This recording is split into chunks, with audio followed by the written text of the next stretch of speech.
You've got questions about buttercream, and we have the answer. These are the top questions we get asked.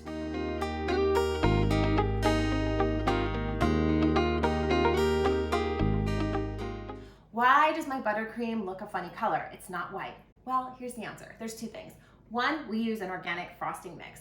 We love this not only because it's organic, but also it has tapioca starch in it versus cornstarch in regular confectioner's sugar. This means that when you make your American buttercream, you're gonna have a much smoother taste and it's not quite as gritty.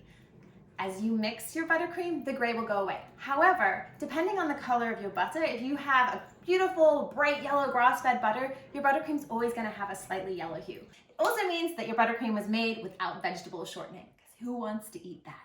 I don't have an electric mixer. Can I make the buttercream? Yes, you can. So if you wanna make the buttercream by hand, roll up your sleeves, you're gonna get a bit of a workout. How we suggest doing this is add all the ingredients, including your dairy, into the bowl all at once and just beat with a wooden spoon until it's really smooth. And after it comes together, you're gonna wanna keep beating for a little while just to get a little bit of air into it so it's fluffy, nice and fluffy. Make sure you use room temperature butter because if it's hard, you're gonna get little flecks of butter and it's gonna be a lot harder to mix. My buttercream has air pockets in, is that right? So here's the deal. The speed that you mix your buttercream is gonna determine how much air goes in there. If you're mixing on a really high speed or for a long time, you're gonna get more air pockets in it. The good news is that means you're gonna have super fluffy, marshmallowy kind of frosting, which is great.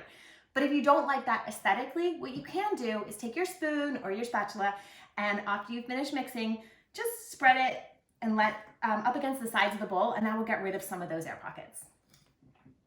I don't have milk, what do I use? Don't worry, you can use a non-dairy alternative or cream, half and half. All of those will work with the buttercream, but the amount that you add might need a little bit of adjustment. So just use your best judgment, never add it all at once, and know that if you're adding cream, you might need to add slightly more.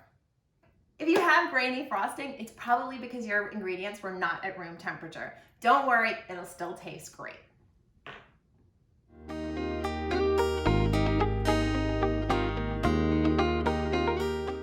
Another question we get asked, why does my buttercream smell? It doesn't.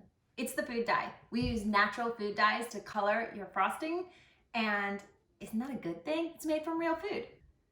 Second question, will it make my buttercream taste bad? No, give it a try. It'll be the best thing you ever tasted.